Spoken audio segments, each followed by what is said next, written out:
Hello, this is Jimmy Mitchell, and we are back with another episode of the Libertarian Uncensored podcast, going over all the posts on the Libertarian Uncensored subreddit. Let's get right into it. So first we have, she was in Trump's MAGA cult, now she's fighting far-right extremism from TheGuardian.com by Ninja Lover, and I said, what even is quote-unquote far-right extremism at this point, saying something mean on Twitter?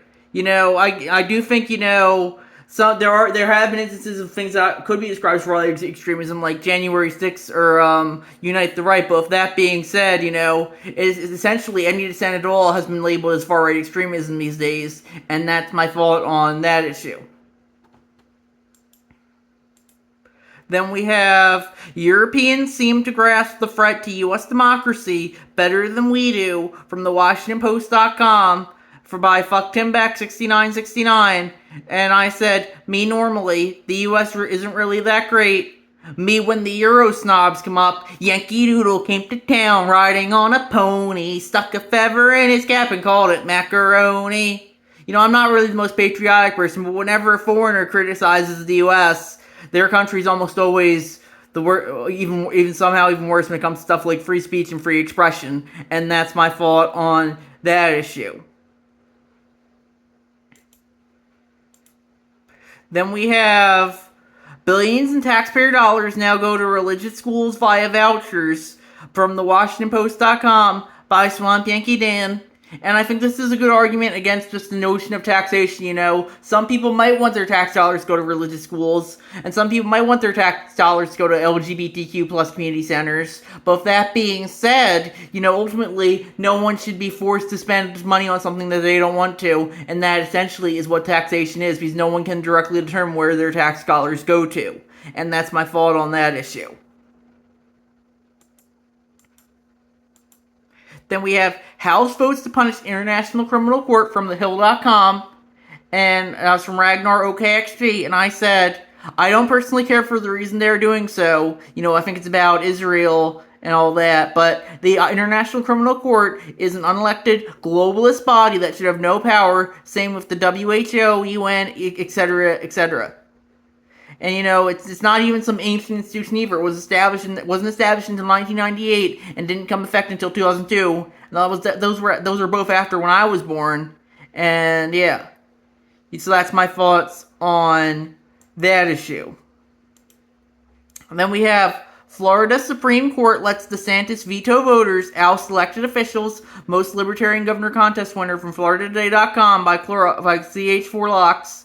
And yeah, I personally don't think that's very libertarian, but the last post was about them defending an unelected globalist body, so they really have the users of the suburb really have no position to be against being elected officials, because they support unelected officials and bureaucrats whenever the narrative says to, and that's my fault on that issue. Then we have, around 4,000 years ago, the oldest extant legal code was published. Ever since then, it seems that people think that laws are legitimate as long as they're written down and enforced by the state, and then I linked to the Wikipedia page for the Code of Erndamu.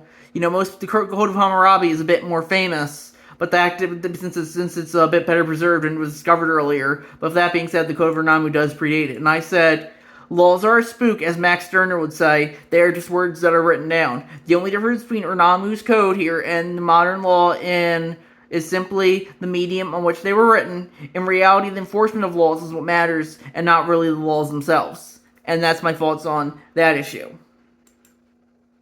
Then we have Milton Friedman on the tendency to compare ideal socialism with actual capitalism from by Ninja Lover, and that's cross-posted from the Austrian Economic subreddit.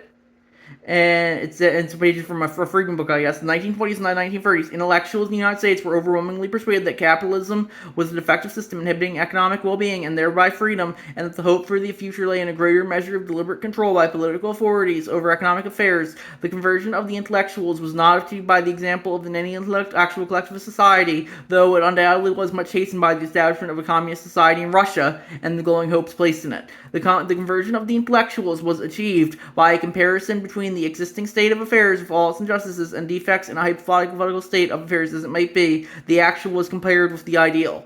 At the time, not much else was possible. True mankind had experienced many epochs of centralized control, of detailed intervention by the state into economic affairs, but there had been a revolution in politics and science and technology. Surely it was argued, we can do far better with a democratic political structure, modern tools, and modern science that was possible early in earlier ages. The attitudes of that time are still with us. There's still a tendency to regard any existing government intervention as desirable, to attribute all evils to the market, and to evaluate new proposals for government control in their ideal form as they might work if run by able, disinterested men, free from the pressure of special interest groups. The proponents of limited government or free enterprise are still on the defensive. Yet conditions have changed. We now have several decades of experience with government intervention. It is no longer necessary to compare the market as it always actually operates and government intervention as it ideally might operate. We compare the actual with the actual. If we do so, it is clear that the difference between the actual operation of the market and its ideal operation, great though it is undoubtedly, is as nothing compared to the difference between the actual effects of a government intervention and their intended effects. You can now see any hope for the advancement of men's freedom and dignity and then it cuts off. And I said, relevant. I linked to a meme from Liberty Cappy on Twitter, and it says socialist living capitalism, and it's a rainbow, and everything's perfect. And the dog says, this is unbearable, and it says socialist living socialism, and everything's on fire. And the dog says, this isn't real socialism. So yeah, that kind of just proves Friedman's point there, I would say.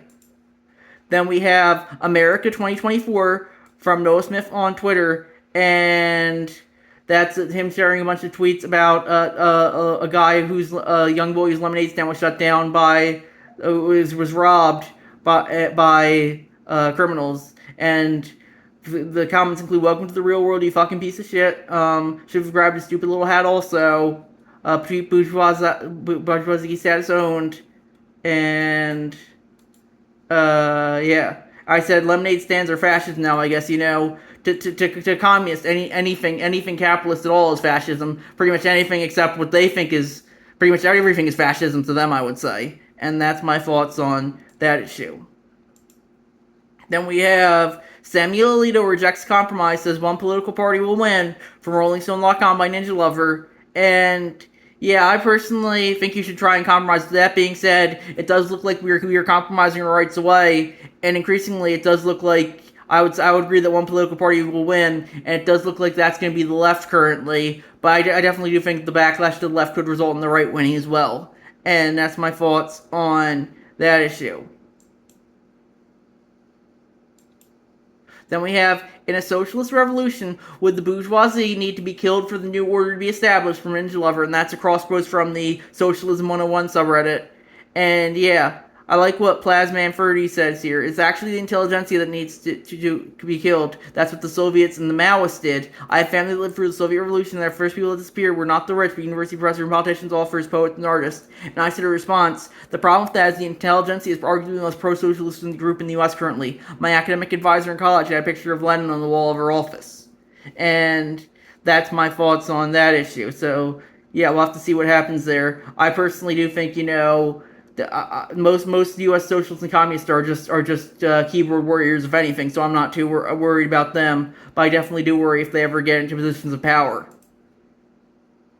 Then we have an extremely common theme among neoliberal elites is in the U.S. and in the EU generally is that democracy is imperiled, even subverted, whenever voters don't vote for the candidates whom those elites dictate they should vote for. From Glenn Greenwald on Twitter, and I posted that, and that was him sharing a Politico article from Patrick Deenan, which quoted, the lead socialist candidate Raphael Glucksmann responded to the triumph of the far right by saying, everywhere in Europe we are witnessing a wave that is shaking our democracy.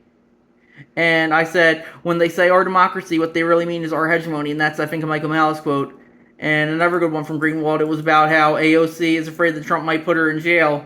And he says, my absolute favorite thing was when liberal TV personalities and talking point impaired Dems politicians go around saying we can't let Trump win or else he'll weaponize justice against his political opponents, and they really appear not to see the irony. Because, they're currently kind of weaponized justice system against him, but, it's okay when they do it. And that's my thought on that issue.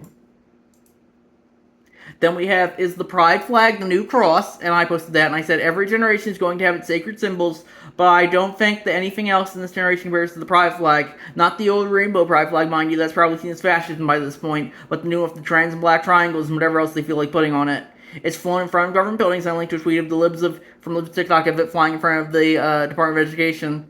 And you can get charged for hate crime if you dare skate over where it is painted on the street. I linked to a tweet from the redheaded Libertarian about the guy scooting around street over the painted pride flag, and they may get charged for hate crime. I would argue that it's being pushed as much as it specifically draw as much backlash as possible. And thoughts, and my thoughts there are, I definitely do think, to a lot of people, they say, "Oh, I'm all for freedom of expression," but that's until you deface the pride flag at all. Then they yell hate crime, hate crime, hate crime, and that's my thoughts on that issue. Then we have what American communists unironically seem to believe is going to happen from Hungary and Wen on YouTube, and I posted that, and that's the Peace, Land, and Bread song from the late 90s TV show Hysteria, and I said, Hysteria is a good show, but it definitely shows you what a leftist bubble that Hollywood is. Their song about Karl Marx picks him in an incredibly positive light as well. At least their song about Stalin was more critical of him. And that's my thought on that issue. Then we have Trump tells rally-goers not to die in Vegas heat. I don't care about you, I just want your vote. From Ragnar OKXP, and that's crosswords from the Leopards Ate My Face subreddit. And, yeah, I definitely think he was kind of joking, but, the media will always find a way to jump on Donald Trump whenever possible, so that's not too surprising. Then we have, despite all the hype around it, I don't think this year's post-election is going to change too much. And I posted that, and I said, at this point, change will likely only come if when people get violent, which I don't condone, and I think they are too busy drinking themselves off on social media to ever do so. I don't condone it, but sadly, it doesn't seem like the system is changing anytime soon. Obama promised to open change and brought none of it, and Trump promised to take things up and didn't, so that's my thoughts on that issue. Finally, we have The School Helps Poor Kids Succeed. Teachers' unions try to shut down by John Stossel on YouTube, and I posted that. And yeah, I definitely do think, we should be allowing for charter schools if people want to fund them, and they definitely seem to be much more successful than government schools. And that's my thoughts on that issue. So, let's see if there's anything new. Doesn't look like it, so I think we're going to wrap up there, and I'll see you guys in the next episode. Bye.